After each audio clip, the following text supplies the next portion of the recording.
Assalamualaikum warahmatullahi wabarakatuh. Nah, Waalaikumsalam warahmatullahi wabarakatuh. Perkenalkan kami dari kelompok 8. Perkenalkan nama saya Kurnia Agung Wicaksono Saya Daniel Farilan Riansa. dan inilah presentasi dari kami. The Carnot Cycle and Otto Cycle. Siklus Otto adalah siklus termodinamika ideal yang menggambarkan fungsi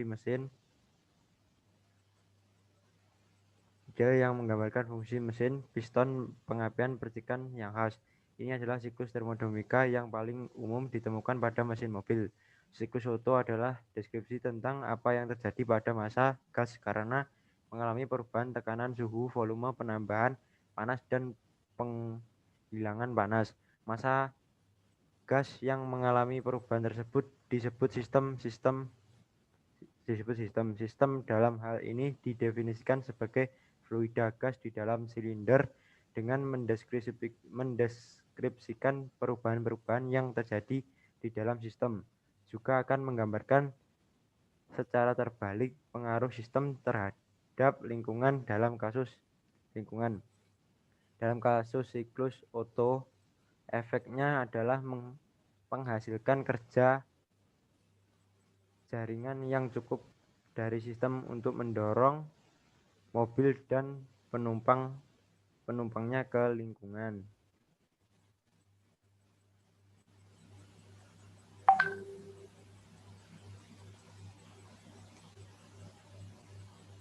Siklus Otto dibangun dari loop atas dan bawah, sepasang proses kuasi paralel dan isentropik tanpa gesekan dapat dibalik adiabatik. Sisi kiri dan kanan loop sepasang proses isorik paralel volume konstan, proses kompresi atau pemuaian isentropik menyiratkan bahwa tidak akan ada insufisiensi kehilangan energi mekanik dan tidak ada perpindahan panas ke dalam atau keluar sistem selama proses tersebut. Silinder dan piston dimasukkan ke kedap panas selama waktu tersebut. Pekerjaan dilakukan pada sistem selama proses kompresi isentropik bawah. Panas mengalir ke siklus Otto melalui proses tekanan kiri dan sebagian mengalir kembali melalui proses penurunan tekanan kanan. Penjumlahan pekerjaan yang ditambahkan ke sistem ditambah panas yang ditambahkan dikurangi panas yang dihilangkan menghasilkan kerja mekanis bersih yang dihasilkan oleh sistem.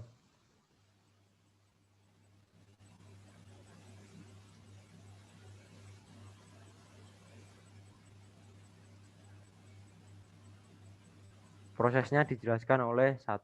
Proses 0-1. Massa udara ditarik ke dalam pengaturan piston atau silinder pada tekanan konstan. 2. Proses 1-2 adalah kompresi adiabatik atau isentropik dari muatan saat piston bergerak dari titik mati ke bawah BDC ke titik mati atas TDC. 3. Proses 2-3 adalah perpindahan panas volume konstan ke gas kerja dari sumber eksternal saat piston berada di titik mati atas. Proses ini dimaksudkan untuk merepresentasikan penyalaan campuran bahan bakar udara dan pembakaran cepat berikutnya.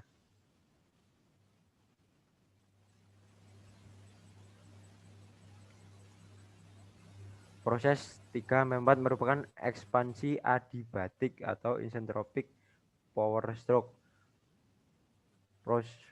Yang kelima, proses 4-1 menyelesaikan siklus dengan proses volume konstan di mana panas dibuang dari udara saat piston berada di titik mati bawah. Proses 1-0 Proses ke-6, proses 1-0 massa udara dilepaskan ke atmosfer dalam proses tekanan konstan. Siklus Otto terdiri dari kompresi isentropik, penambahan panas pada volume konstan, ekspansi isentropik, dan penolakan panas pada volume konstan. Dalam kasus siklus Otto, 4 langkah secara teknis ada 2 proses tambahan. 1 untuk membuang limbah pada limbah panas dan produk pembakaran pada tekanan konstan isobarik, dan satu lagi untuk pemasukan udara sejuk kaya oksigen juga pada tekanan konstan. Namun ini sering diabaikan dalam analisis yang disederhanakan.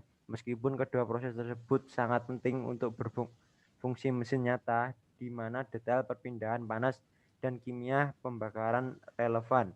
Untuk analisis yang disederhanakan dari siklus termodinamika akan lebih mudah untuk mengasumsikan bahwa semua limbah panas adalah dihapus selama satu perubahan volume.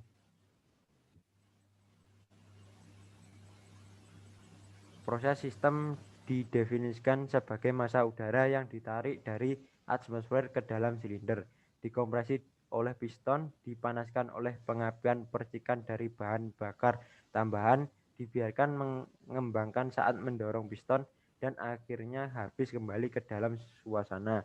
Massa udara diikuti perubahan volume, tekanan, dan suhu selama berbagai tahapan termodinamika karena piston mampu bergerak di sepanjang silinder.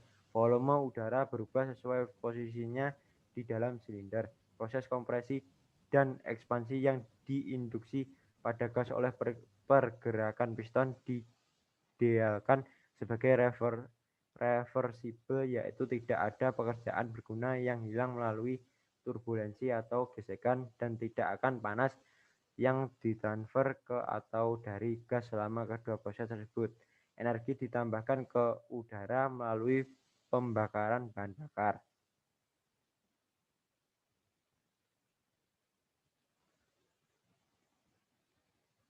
Pekerjaan yang berguna diinstruksi dengan ekspansi gas di dalam silinder.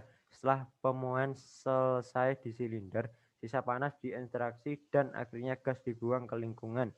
Pekerjaan mekanis yang berguna dihasilkan selama proses ekspansi, dan beberapa di antaranya digunakan untuk memanfaatkan massa udara pada siklus berikutnya. Kerja mekanis yang berguna yang dihasilkan dikurangi yang digunakan untuk proses kompresi adalah kerja bersih yang diperoleh dan yang dapat digunakan untuk penggerak atau untuk menggerakkan mesin lain. Sebagai alternatif, pekerjaan bermanfaat yang diperoleh adalah perbedaan antara panas yang ditambahkan dan panas yang dihilangkan.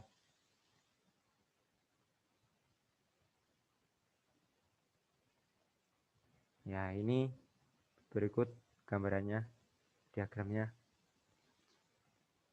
Proses 1, langkah masuk bayangan biru. Bentar. Masuk bayangan biru, massa udara fluida kerja ditarik ke dalam silinder dari 0 hingga 1 pada tekanan atmosfer, tekanan konstan melalui katup masuk terbuka, sedangkan katup buang ditutup selama proses ini. Katup masukkan menutup pada titik 1. Proses 1-2, langkah kompresi B pada diagram. Piston bergerak dari ujung engkol BDC, pusat mati bawah dan volume maksimum, ke ujung kepala silinder TDC, pusat mati atas dan volume minimum. Saat gas kerja dengan keadaan awal 1 dikompresi secara sentropis ke titik keadaan 2 melalui rasio kompresi V1/V2 secara mekanis. Ini adalah kompresi isentropik campuran udara atau bahan bakar di dalam silinder yang juga dikenal sebagai langkah kompresi.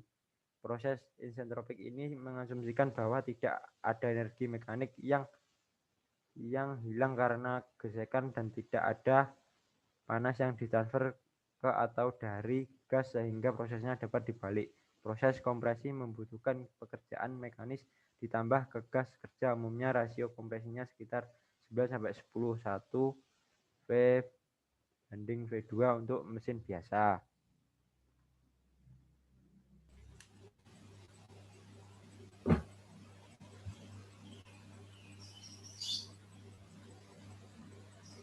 Proses 2-3, fase pengapian C pada diagram.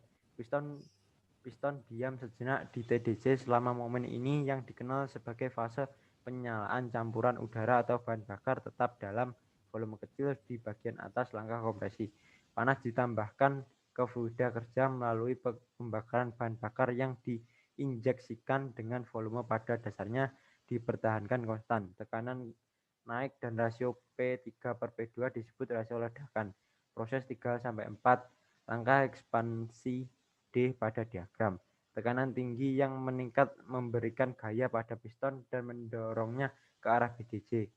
Pemuaian fluida kerja berlangsung secara sentropi dan kerja dilakukan oleh sistem pada piston. Rasio volume V4/V3 disebut rasio ekspansi insentropik. Untuk siklus Otto adalah sama dengan rasio kompresi V1/V2. Secara mekanis ini adalah pertemuan campuran gas panas di dalam silinder yang dikenal sebagai langkah ekspansi daya.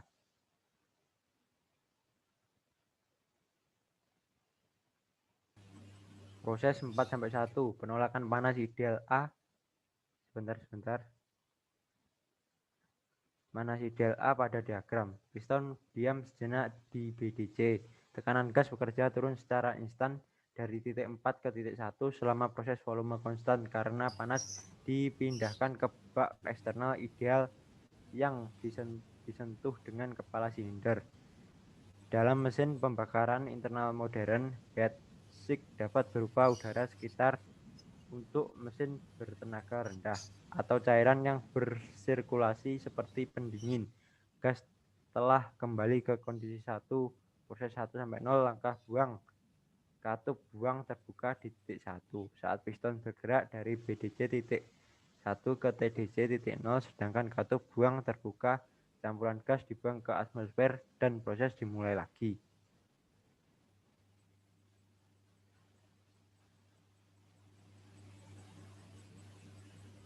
Klasifikasi mesin. A. Mesin Otto. Siklus Otto adalah siklus termodinamika yang paling banyak digunakan dalam kehidupan manusia. Mobil dan sepeda motor berbahan bakar bensin atau petrol fuel adalah contoh penerapan dari sebuah siklus Otto. Mesin bensin dibagi menjadi dua, yaitu mesin 2 tak dan mesin 4 tak.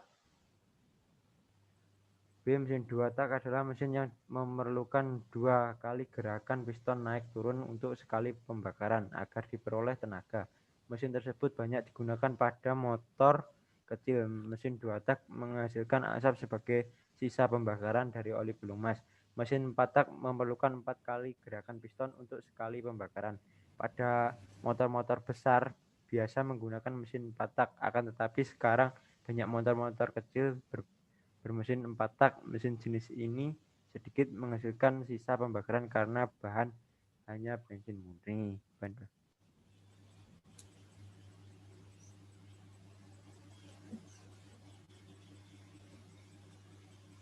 Mula-mula campuran udara dan uap bensin mengalir dari karburator menuju silinder.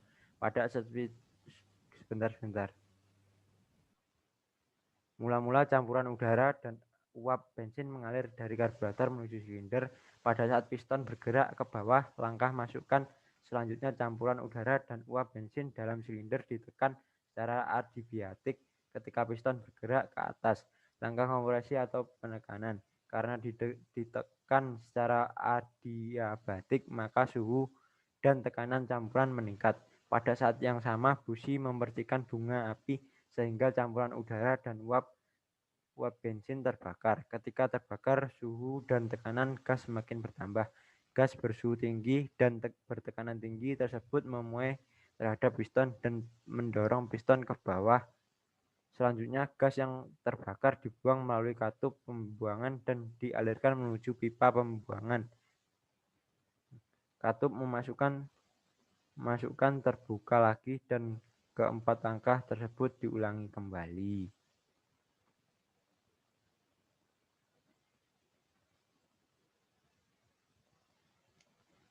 Kemudian dilanjutkan oleh teman saya, Saudara Dani. Siklus mesin Carnot. Mesin Carnot adalah mesin Calor hipotesis yang beroperasi dalam suatu siklus reversibel yang disebut siklus Carnot. Model dasar mesin ini dirancang oleh Nicolas Leonard Sadi Carnot, seorang insinyur militer Prancis pada tahun 1824. Model mesin Carnot kemudian dikembangkan secara grafis oleh Emile Clapeyron 1834 dan diuraikan secara matematis oleh Rudolf Clausius pada 1850-an dan 1860-an. Dari pengembangan Clausius dan Clapeyron inilah konsep dari entropi mulai muncul. Setiap sistem termodinamika berada dalam keadaan tertentu. Sebuah siklus termodinamika terjadi ketika suatu sistem mengalami rangkaian keadaan-keadaan yang berbeda dan akhirnya kembali keadaan semula. Dalam proses melalui siklus ini, sistem tersebut dapat melakukan usaha terhadap lingkungannya, sehingga disebut mesin kalor.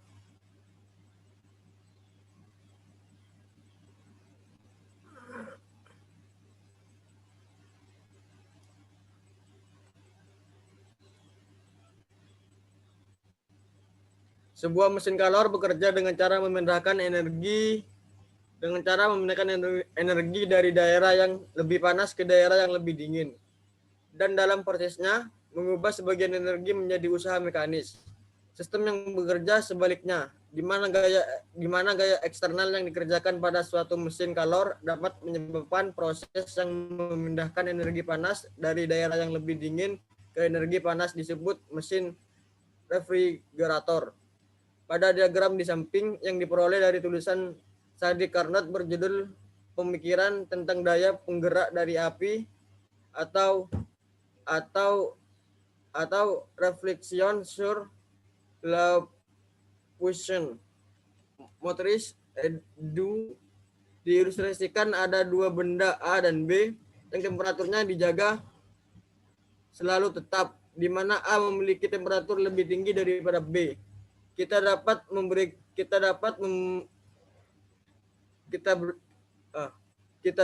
memberikan atau melepaskan kalor pada atau dari kedua benda ini tanpa mengubah suhunya dan bertindak sebagai dua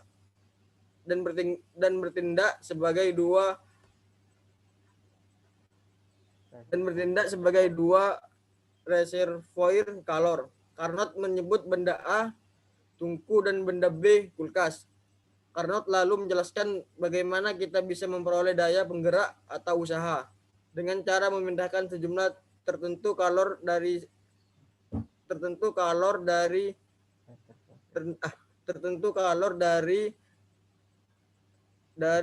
reservoir A ke B. Di bawah ini adalah diagram mesin Carnot sebagai biasanya dimodelkan dalam pembahasan modern.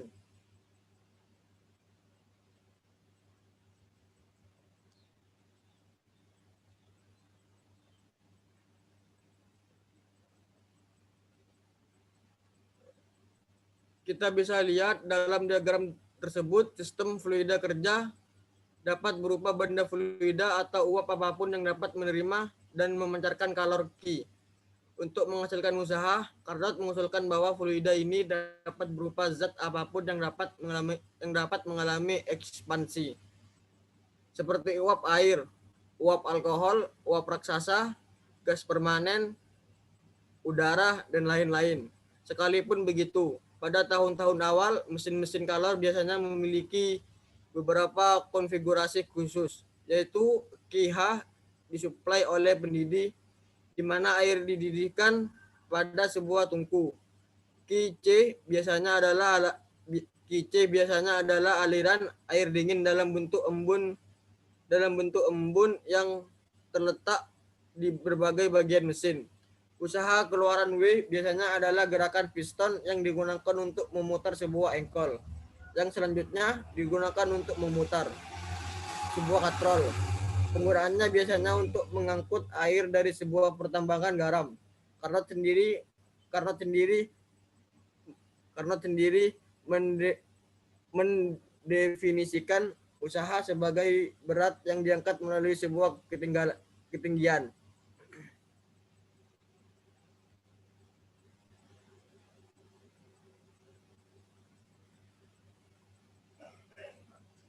Kita bisa lihat diagram di atas. Teorema Carnot adalah pernyataan formal dari fakta bahwa tidak mungkin ada mesin yang beroperasi di antara dua reservoir panas yang lebih efisien daripada sebuah mesin Carnot yang beroperasi pada dua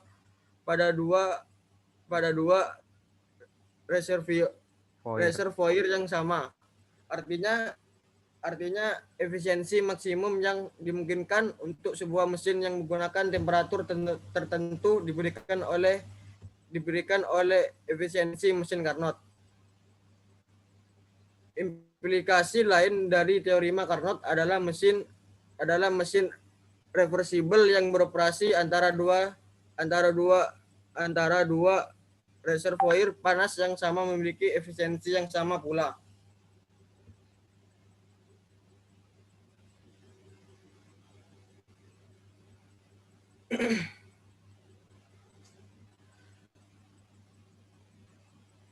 Efisiensi maksimum yang dinyatakan pada persamaan di atas dapat diperoleh jika dan hanya jika tidak ada entropi yang diciptakan dalam siklus tersebut.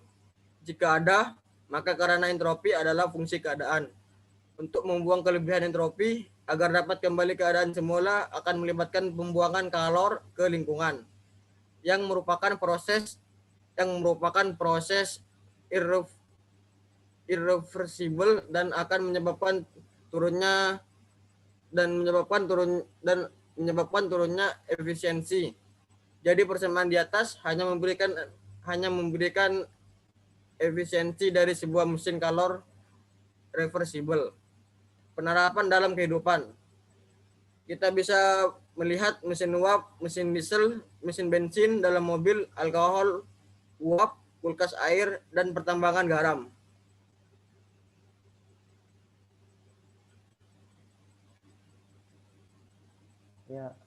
Ya, berikut ini merupakan contoh dari contoh soal ya. Perhatikan grafik siklus Carnot ABCDA di bawah ini. Berdasarkan data grafik di atas, efisiensi mesin Carnot adalah ya seperti ini. Cara pengerjaannya seperti ini, rumusnya, dan hasilnya adalah D. Kemudian yang berikutnya, ya jika kalor yang diserap Q1 sama dengan 10.000 Joule, maka besar usaha yang dilakukan mesin Carnot adalah, ini pembahasannya atau penyelesaian soalnya seperti ini. Bisa dilihat ini gambarannya juga. Soal ini jawabannya C, 5.000 Joule.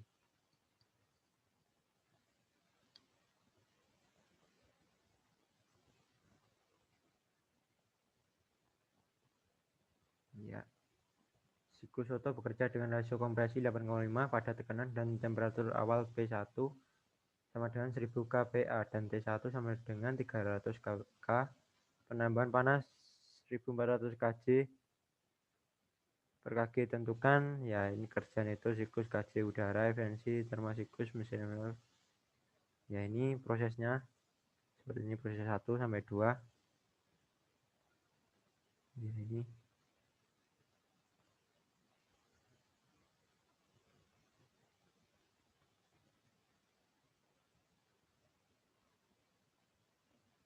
ya, ini proses yang ketiga.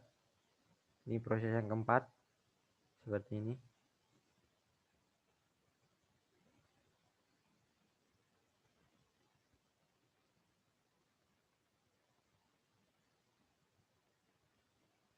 Ya, ini jawabannya kerja neto siklus. Yang A jawabannya 800,5,22 kJ kilojoule atau per kg. Yang B efisiensi termosiklus jawabannya ini. Yang C jawabannya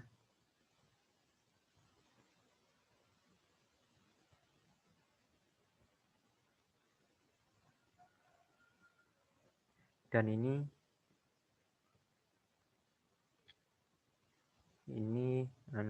soal kuisnya. Ini soalnya.